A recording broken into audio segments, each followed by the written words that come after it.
What's up, everybody? It's absolutely April here for you another reality recap of Married at First Sight. We're on episode 8, Poised for Battle, and episode 8 was definitely a battleground.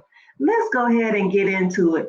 But before we do, I want to welcome you to my channel. I do reviews on reality shows, TV shows, anything that I feel drawn to, that I'm passionate about. I come to you with my thoughts and, a review. I kind of, do a review of my thoughts. But if you like some of the same shows that I like, you might as well go ahead and subscribe to the channel because it's a community here and I want you to join my tribe. So go ahead and subscribe. Also hit that like button if you get anything out of my content.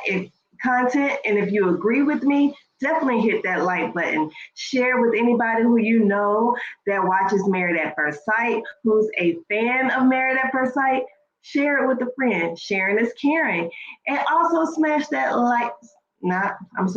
smash the notification bell. That's what I'm trying to say. Yes, smash the notification bell so you'll be notified about all of my uploads. Now I got all of that out the way. I'm getting tongue tied and everything because I'm so excited about this episode because I definitely have some thoughts. Let's get into it. So, we are on day 9 of marriage. And Chris and Nicole head to Chris's apartment, and Nicole meets with the dogs. And the dogs seem to get along with Nicole. They're jumping on her, they're licking on her. And as she goes and looks at Chris's apartment, Chris is definitely a bachelor pad. Has a bachelor pad. In the bed is kind of small to have two big old dogs in the bed, but I guess that's what Chris likes. Coda, or I think that's the dog's name, Coda proceeds to start humping on the pillow. And Nicole is like, well, if this is any indication of what, it has any indication of what Chris is like, then, we shouldn't have any problems. So Coda is basically humping all around the apartment. But it was cute. I think the dogs like Nicole. So I don't see any issues there. And I'm pretty sure Chris and Nicole are relieved because you know how they feel about their dogs. So moving on to Mac and Dominique. So Mac goes to Dominique's apartment. So he's doing his little personal cam and he's saying that, I'm at Dominique's house. I'm sure it's going to be nice, but I guess I ain't all of that because I live in a basement. He's doing the self-deprecating type speech. And I think this whole thing with Dominique kind of nagging and, poking at him has kind of taken the wind out of his sails. So he just feels like he just ain't, Tony Braxton, he ain't man enough for her. He ain't man enough for Dominique. And he's starting to feel like, I guess, not that motivated in the marriage. So he gets up to the apartment. Dominique tells him, go ahead, browse around, look around, see what, just get into my apartment. Now, Mac was kind of lackluster about looking at her apartment because, he didn't get the same warm and fuzzy from Dominique when she looked at his basement living arrangement. So he was just like, it's nice. Everything is nice. He kind of sat down, and so Dominique proceeds to get an attitude because Mac is in his feelings. And I believe Mac should be in his feelings, but this is the time you all need to communicate versus walking around with a stank attitude. So, but I do understand why he does because Dominique has been nagging him since the honeymoon, and he's tired of it. It's like at this point, he's frustrated, and this is not. I guess this is not what he envisioned in his marriage. So Dom is annoyed with him because he's yet again complaining, or he's yet again coming in with negative energy. But Dominique, I need you to check your energy, boo. Your energy is stank. Your energy is negative as well. It ain't all on Mac. And check how your energy is making him feel. Your energy is rubbing off on him, and it has just rubbed him the wrong way. So Mac is uninterested in Dominique's apartment. So Dominique does ask Mac, does he see himself being able to live in her apartment after the 8 weeks is up? Dominique, who you fooling? You are going to say no decision that you have no intention of this man coming in your apartment. And Matt kind of shrugs and like, I guess it's fine. So I mean, they are not getting along. It's not looking good for Mac and Dom. It's just not. So let's go ahead to Clint and Gina. So Clint goes to Gina's apartment. She says, "Welcome to Gangsta's Paradise." So Hank proceeds to meet Clint at the door. Now, sidebar, and I'm not trying to say Clint looks like a dog, but I'm saying Hank kind of, looks like Clint with the little red hair and everything. And I'm not trying to say Clint looks like a dog, but he kind of looked like Hank would look like that would be his owner. Because, they say owners and dogs kind of look alike once they've been together for a long time. And Clint, to me, looks like that would be his dog. So I think that Clint and Hank, the dog, will end up getting along. It's just we don't know about him and Gina. So Clint said he's looking forward to being in the shared space, but Gina is not that. She does not feel that good about it. She says she would prefer to stay in her apartment. She doesn't move because she's like, there's no romance, and it would just be awkward if we're in an apartment and not staying in the same room. I would rather stay in my own house than be in an apartment where we don't share rooms.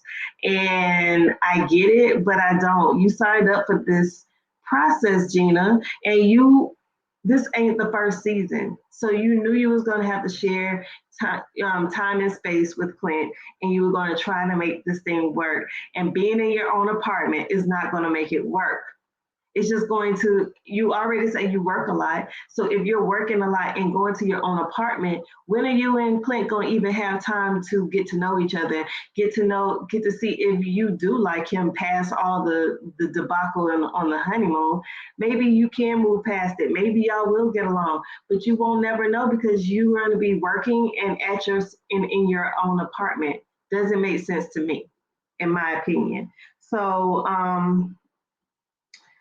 Gina says she feels like being in her own apartment would bring them together versus tearing them apart, and being in the shared space would just tear them apart, and it will be irreparable if she goes into the shared space. I feel like it's an excuse. That's what I feel like. Comment down below if you think the same. I just think that whatever Gina's doing, I feel like she hasn't gotten over what Clint says, even though she said with her mouth, like I said last review, she ain't over it. And she's not. She's going to sit up here and act like everything, she sat up there and said everything was all good when it really wasn't. And I can't stand when people do that. If it's not all good, then it's not all good. Don't sit up here and lie. Don't do that. So, Clint says he was like, well, we both decided to marry a stranger. So sometimes you're going to have to be uncomfortable in marriage to get through some things. And I agree with Clint. When you're married, you do make a lot of compromises. It can't be all about you. You have to kind of meet somebody halfway. You are now teammates. You are a couple. So some things that mean a lot to you, maybe your husband to give in, or vice versa. It's a lot of compromise that goes with marriage. It can't be a lot of this is what I want, this is what I want, this is what I want, and I ain't budging. That's all I got to say about that. So Clint wants to stick with the marriage. He wants to work on the marriage. He wants to move forward. But Gina seems like she's stuck in the past. She's still stuck at the honeymoon. She's still stuck at being athletic and not being athletic and slender in Clint's eyes. Okay, so now we're at Eris and Jasmine. Eris and Jasmine arrive at her parents' home, and they go over her crowns. They look at her crowns, everything that she's won. I believe she's won 3 major crowns, and he seems impressed. He said, "I asked for a Black queen, and they really gave me a whole real beauty queen." And Eris, I still don't think that sways Eris in his attraction to, Jasmine. I think he's just really impressed that she does that. So the dog started barking. He was like, "Oh, is this your 20 dogs?" We all know how Eris feels about the dogs that Jasmine has. So she introduces him to the puppies. I think it's like 9 puppies, and she gives him the runt of the litter, which Eris seems to bond with. He's rubbing the head. The dog is about to fall asleep in his arms. So it looks like they kind of bonded. And so Jasmine shows him Duchess, which is the mommy. She's the mommy. And so she said this Duchess will be coming with us to the apartment. And Duchess seems to be very low key. She seems to be very, you know, doesn't seem to be problematic. She wasn't jumping all over Eris. Eris did make mention that, he had an experience with a dog at his grandmother's house that scratched him in the forehead. And ever since then, he ain't been into dogs. But it looks like Jasmine's dogs are low key. She's a breeder. So that's why she has all those puppies. I think that she should be able to sell those puppies because mini golden doodles are all the rage right now. So I don't think that those puppies will stay at the house for long. And they're cute puppies. They really were cute. So Kirsten and Shaquille, Kirsten brings Shaquille to her apartment, and her apartment is a minimalist. Literally nothing was there. She had no bar stools. It didn't even look like she had anything in the kitchen. You will almost think it was an Airbnb. She definitely says it was her apartment, but on the after show, she did mention that, she got a lot of furniture, but during COVID, it was like things were pushed back and it was not coming on time. So she ended up just canceling stuff out and was like, I'll just make do with what I got.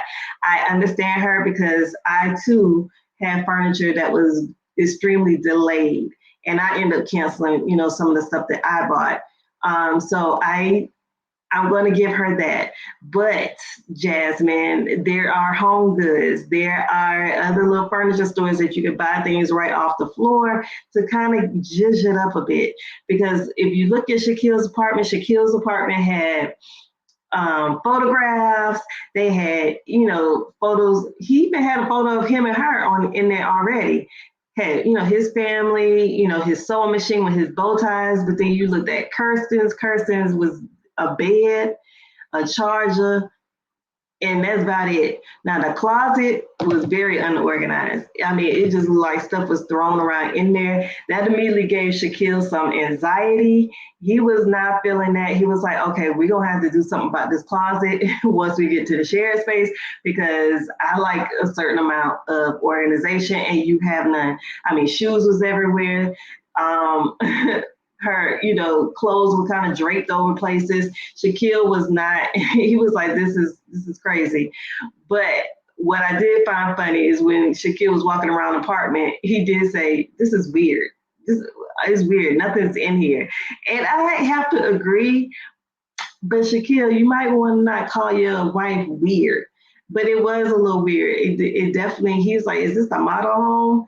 And I was like, well, the model home has a little bit more furniture than that. She almost looked like a squatter in her apartment. It was nothing there, but it was neat. Everything was neat. Nothing, was kind of out of place until we got to the closet. And that's when Shaquille was like, okay, we're going to have to do something about this. But I thought it was cute. I thought their interaction was cute. I'm starting to see them, kind of seem like they're working together. They are kind of growing on each other. That's what I can see so far. But the verdict is still out on Shaquille and Kirsten. So Dominique and McKinley, they're driving back to the shared apartment together, and she feels that McKinley's energy is weird, which it is. And instead of Dominique trying to what's wrong, trying to get some understanding, shout out to Escape, but she just chooses to get mad at him because he's upset about something. And this is indicative of her age.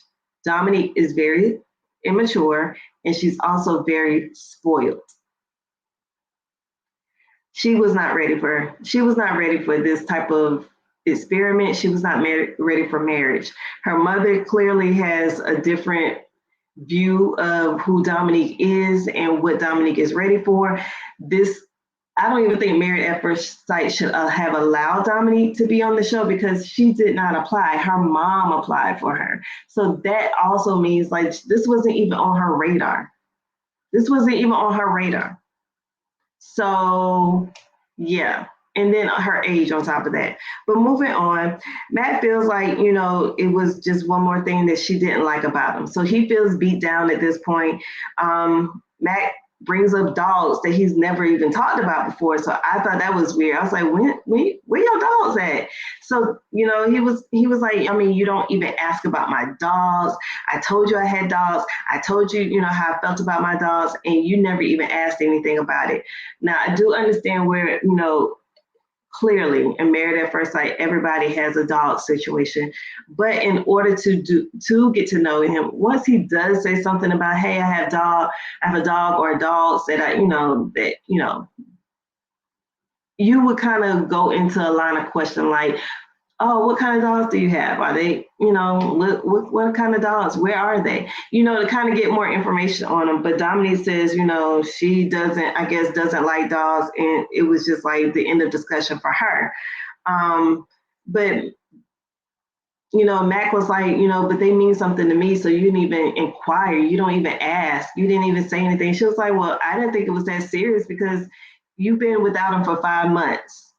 And so how can you say that they mean that much to you and they don't even live with you? You ain't seen them for 5 months because you've been in Nashville. Point for Dominique.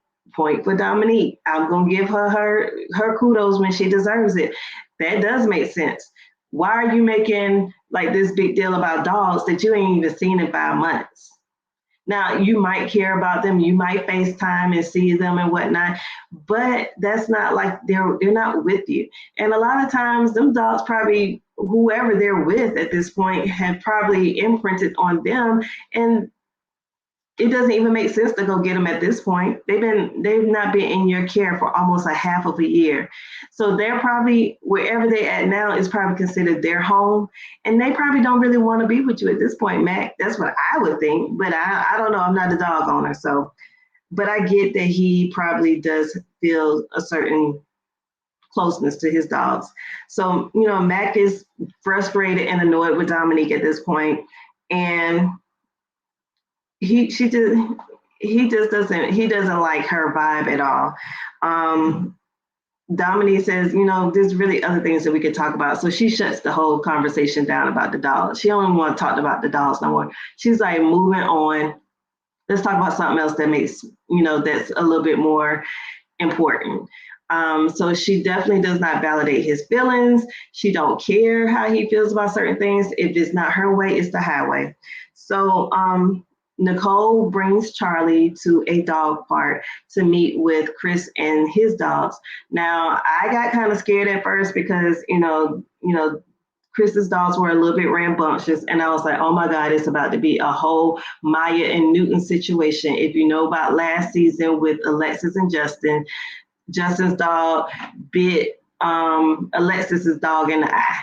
So when they were kind of rambunctious and Charlie was just looking like she just standing there chilling, I was like, oh God, is it about to go down? But, once they kind of settled themselves, they let him off the leash and they kind of played. But, Charlie went his way, and Coda and Kobe, I believe, went their own way. So they just really didn't really interact too much. So I guess that's good. I'm assuming there was no aggressiveness, so it was just kind of like, oh, you a new dog, okay, moving on. That's kind of how it was to me with the dogs, but they made it through that test. So Chris and Nicole should be smooth sailing because the dogs seem to be okay with each other. They like Nicole. It seems to be a match so far. So back to Clint and Gina. Back to Clint and Gina. So Clint suggests, that they take separate bedrooms to make it work. Gina is not feeling. She said, I don't want to be forced, and I just don't feel ready to move in. Gina, why did you sign up for Married at First Sight? You were the main one talking about, I know attraction can grow. I know attraction can grow, blah, blah, blah. And again, and now when the going gets rough on the honeymoon, which you took part in as well, because you don't take accountability for yourself. You really don't have much self-awareness, Gina, but you had a hand to play in this, what happened in the honeymoon too. But you're gonna put 20 on 10 and keep, this whole thing about is Clint, and now I don't feel comfortable. Girl, bye. Ain't nobody, I'm not believing that. I'm not believing that, Gina. You don't like Clint, you're not attracted to Clint, and you don't want to be nowhere around Clint. You don't want Clint ginger hands on your body at this point. You don't want nothing to do with Clint. And Clint is trying to make it work. So now I'm almost about to wave my flag for Team Clint at this point.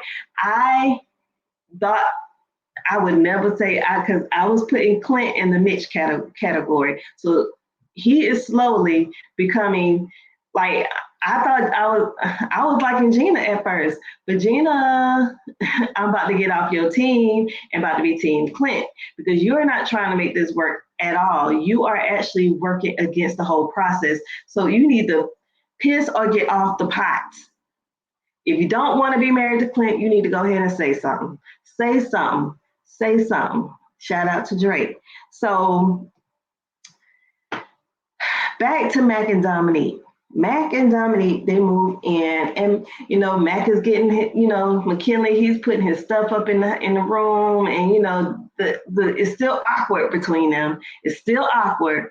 So Mac is putting his stuff up in the room, and Dominique's just sitting there with her bag, looking crazy. So he said, "So you gonna put your stuff in the room?" And she was like, "I don't know. I don't even know if I'm gonna be even moving in."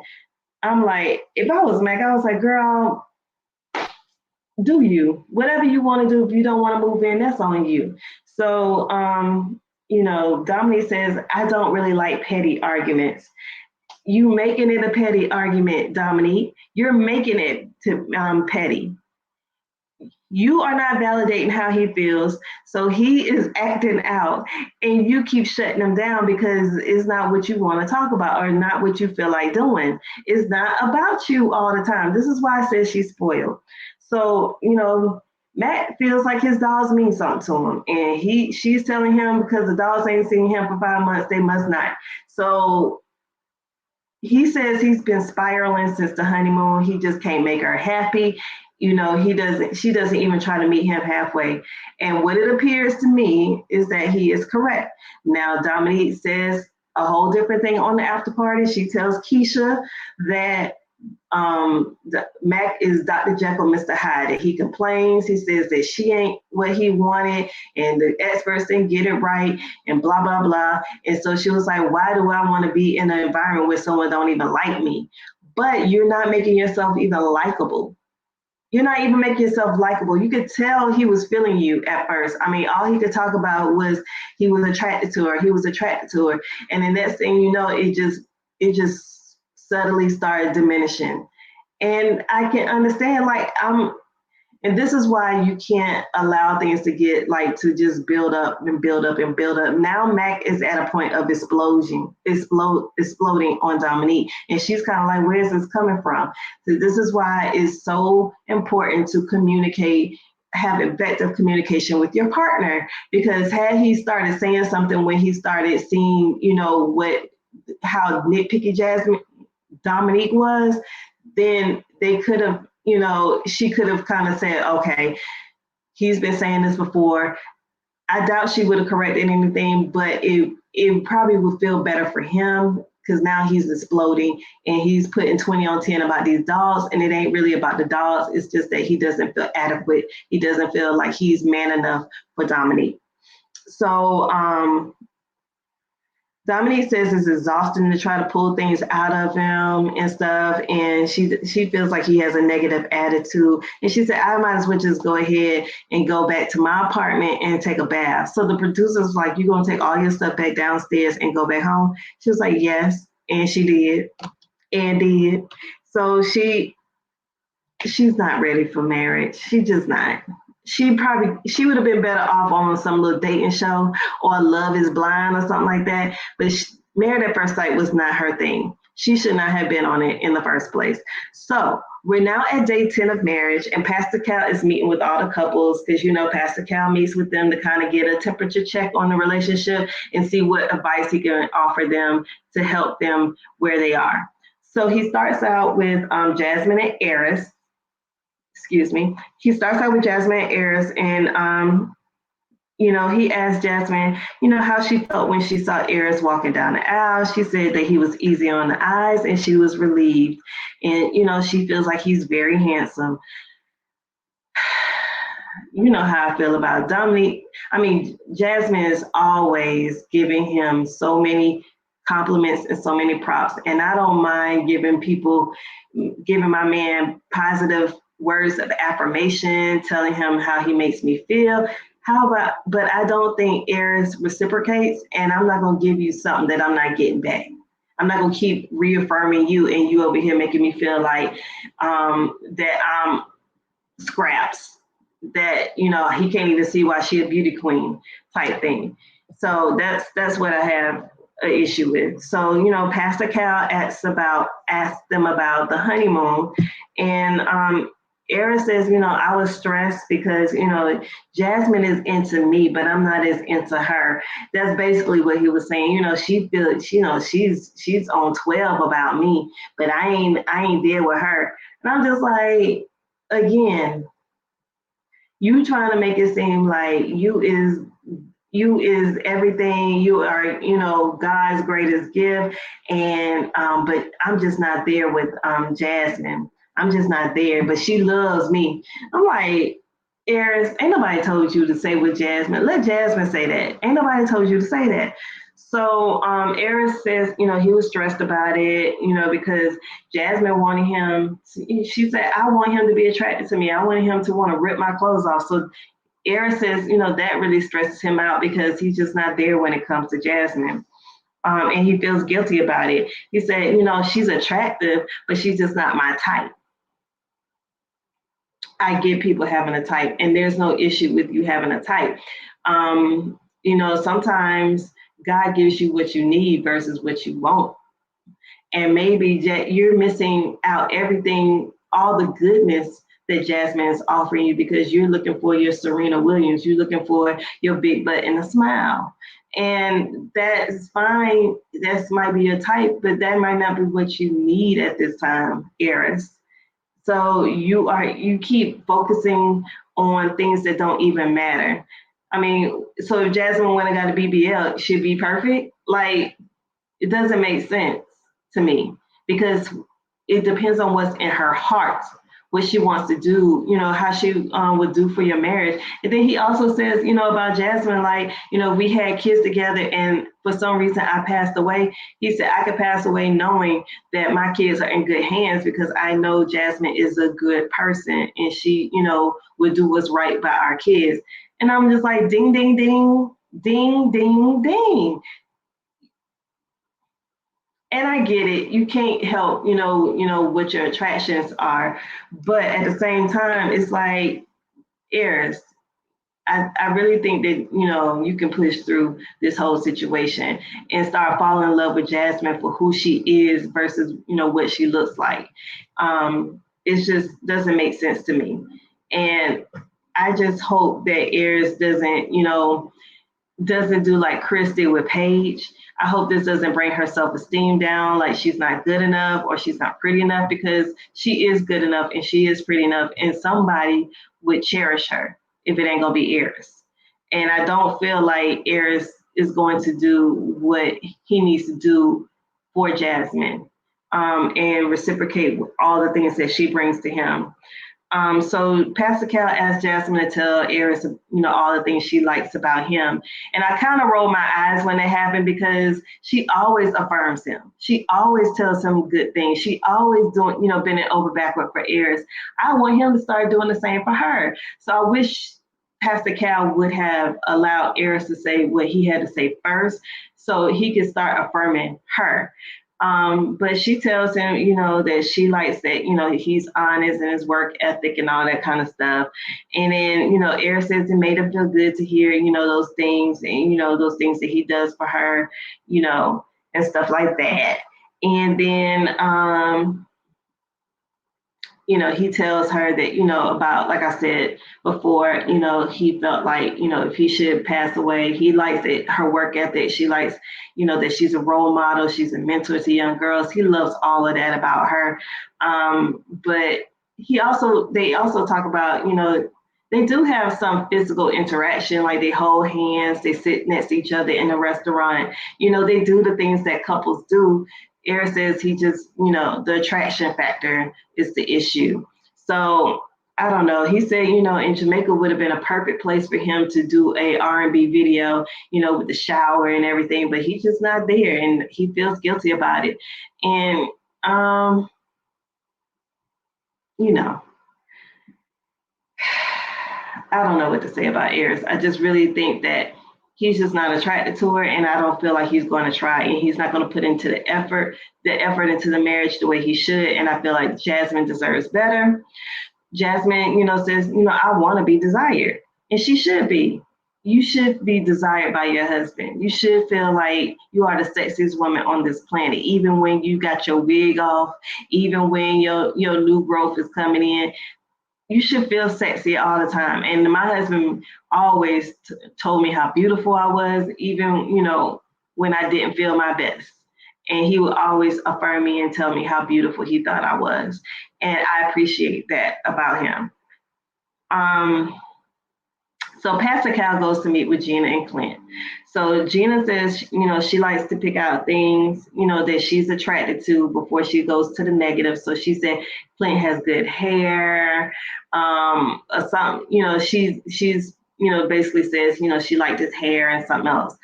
And she feels like Clint just went to the negative when he referred to her being fat. And he did not refer to you being fat, Gina. You're putting too much into it. He said his type was usually slender and athletic builds. So Pastor Cal asked Clint, he was like, you don't think Gina is attractive? Like, what? He's like, I've never said that she wasn't attractive. I just said what my type was. And Clint says, you know what? I'm taking slender, athletic out of my vernacular. I'm not using it no more. He said, I'm just over it. He was like, but just like I made some mistakes, so did Gina. And I was so glad that Clint said that and just didn't fall on the sword like the boy, oh God, Ben did. Was that last? Yeah, like Ben did with Morgan last season. Ben just took. And I like the fact that Clint is speaking up for himself and sticking up for himself, because he will get into that mode where everybody's dumping on him and saying that he was wrong for saying whatever he said. He did not call Gina fat. He said what his type was. Gina says she doesn't usually like guys with gingery features. She usually doesn't like that. So I don't see what the difference is. They both, in my opinion, were wrong, and they shouldn't have been said in the first place. So Gina made me laugh with this now. She said, and what makes you think I'm not athletic?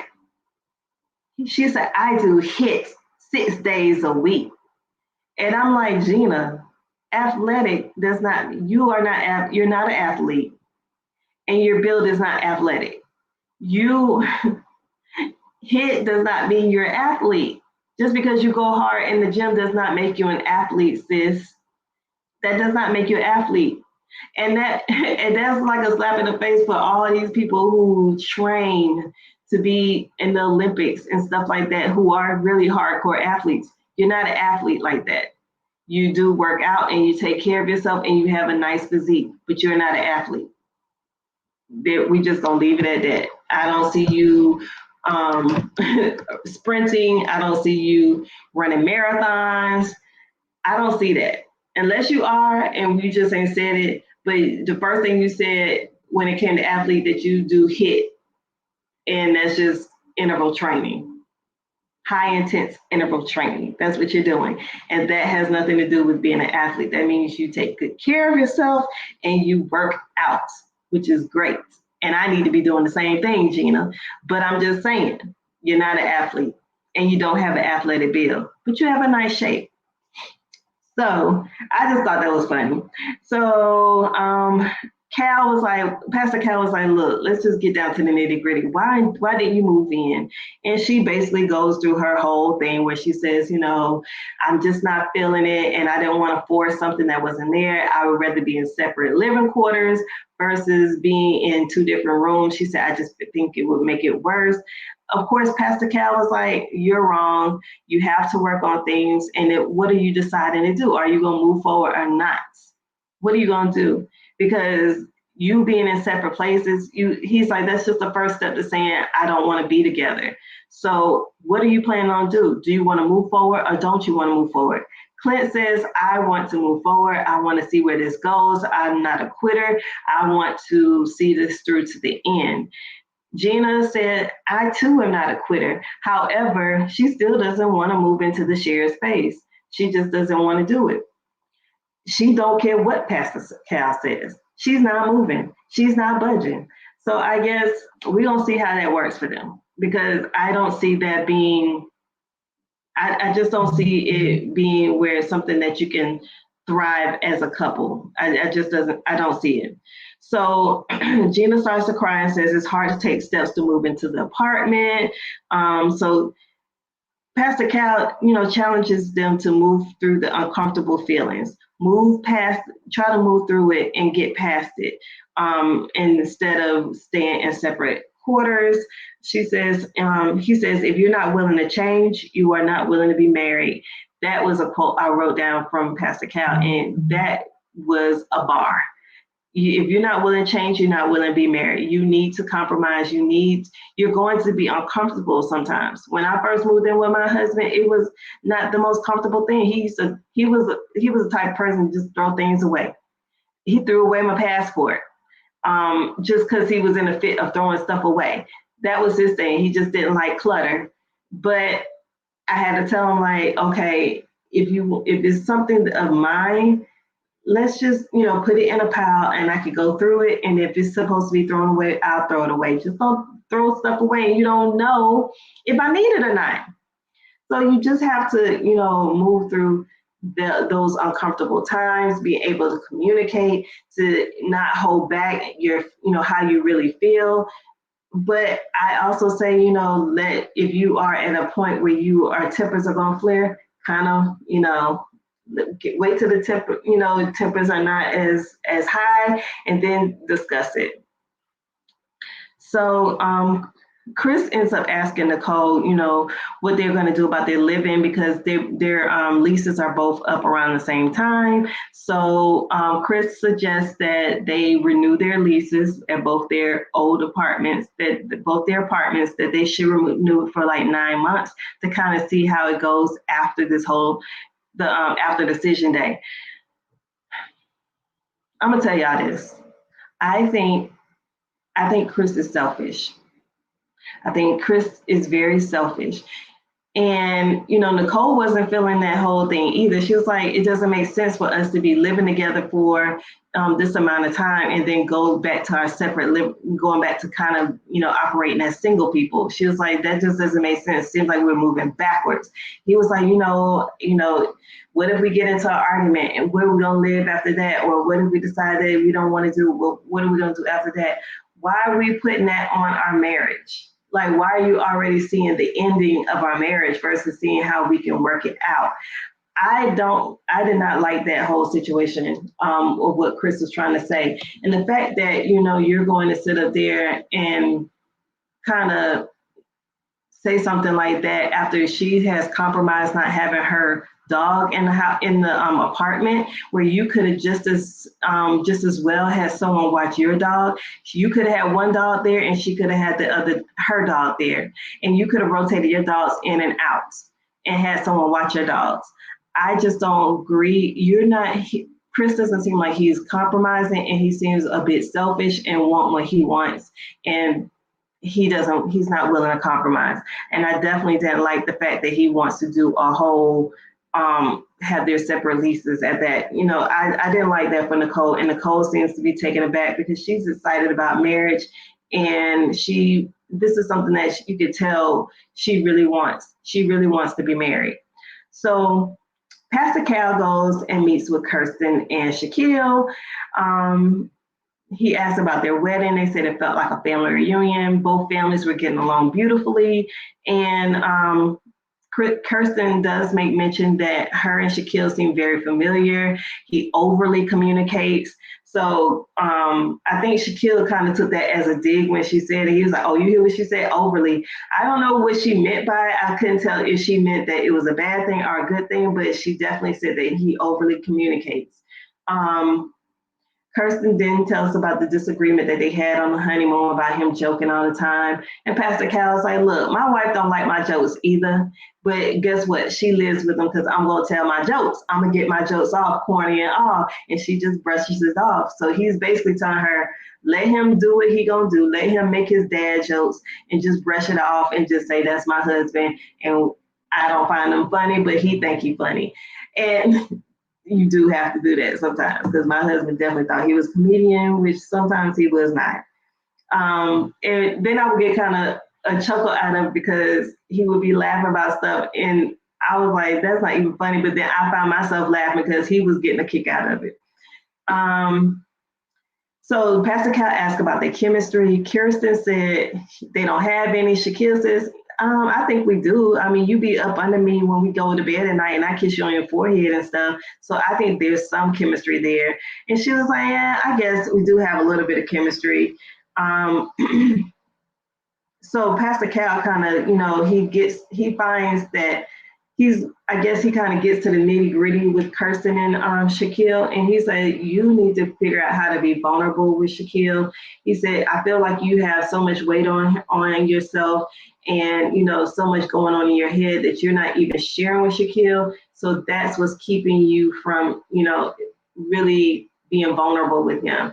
And I could kind of definitely see a lot of myself in Kirsten because I am an only child. So sometimes it was easier for me to keep my emotions to myself. When I was growing up, I did a lot of writing. So I would write, whatever I had to feel. I didn't really communicate it with someone. So being in a relationship with someone who actually cares about me and cares about, how I'm feeling, it was a little difficult to say, how I felt. It had to be something that I had to train myself to do to kind of, bring it out. And Shaquille is not a mind reader, so he doesn't know what you're going through. And I'm hoping that she can kind of bring her walls down with Shaquille and kind of see where it goes. Pastor Cal seems to think that they're a power couple. I think they have a lot in common, and I feel like they're good on paper. When I look at Kirsten, I see her as like a first lady type of chick. I could see her being married to a pastor, actually. So I don't know. I don't know if she can get past them. I think at the end of the day, she's not attracted to Shaquille. So I don't know if she can get past her lack of attraction. But I'm hoping that they can get to some type of where they can even kiss on the lips, because I don't even think they've kissed on the lips at this point.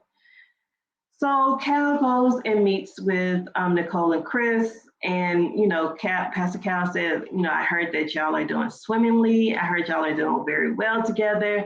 And you are, you all are, going in a good path. So they end up telling him that, that they're going to keep their apartments and they're both going to sign a 9-month lease. So when I heard, I think Nicole said it, I was like, dang, Nicole, I kind of rolled my eyes because I was like, Nicole, you've already bent over backwards for Chris.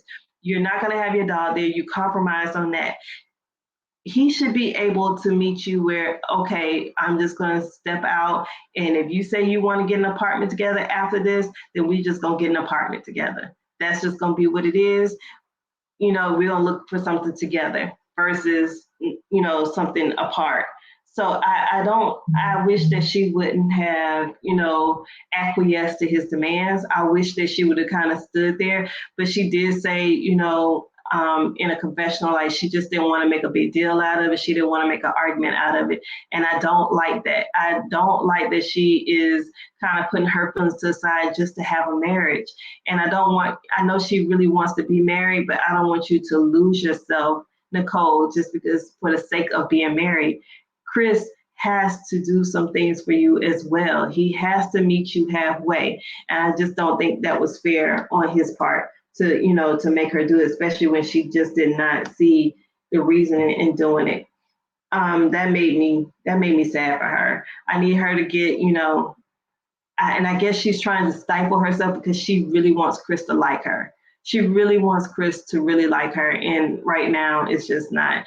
She's just trying to stifle who she really is just to make Chris comfortable, and that's not fair. That's not fair to herself, and it's not fair to Chris. You need to force Chris' hand and make him compromise. It ain't always about Chris. It's just not. And so we do find out that they have had relations. They got down with the get down. She didn't say it was good or not. She just said they've been having it. So they just started. So I guess that's a good thing. They're moving in the right direction. So Dominique arrives to the shared apartment, and she says she hasn't spoken to Max since their disagreement. But Dominique doesn't seem to care. Mac is sitting there at his computer, and they have an awkward interaction with each other. So Pastor Cal arrives, and they sit down, and as soon as Dominique sits down, Pastor Cal says, "You look like you poised for battle." Like, he says, "You got you could tell you ready to fight." She was ready to tussle. So Pastor Cal asks, Mac if he, likes to take risks. He says, I don't mind taking risks. I think he doesn't mind taking risks. He's taking risks. He's had a business, so that's risky to do a business. It's risky to move to Nashville, banking on married at first sight, because we all know, Chris. Mac, you moved to Nashville in hopes of being on Married at First Sight. That's why you didn't put any roots down. You did not come here for any other thing but Married at First Sight. You came for the show. So in a way, that's risky. Now, what he doesn't like is being adventurous with horses and stuff like that. But he did do it for the sake of Dominique. He did do it, and he did not have a good time, but he did it. So Mac talks about the dolls again and says that, she doesn't want dolls in the house and on the bed and stuff. Like, she just doesn't feel like dolls on the bed. Dominique pipes up and she tells Pascal, "Y'all know I said that was my deal breaker, having dolls and pets on the bed." So again, I think that that's just surface level stuff.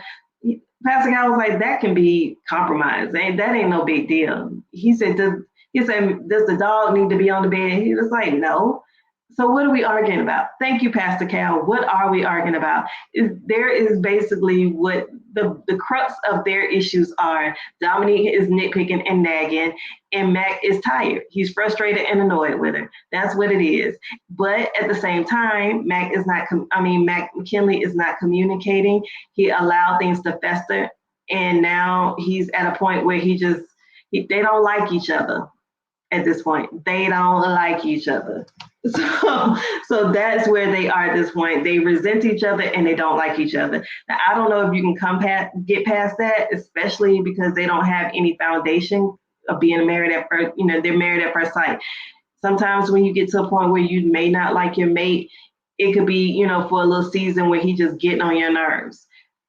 They don't have that foundation to kind of pull from, that, okay, I may not like you, but I love you. And we have a foundation together as friends, and we're going to keep working and building on that.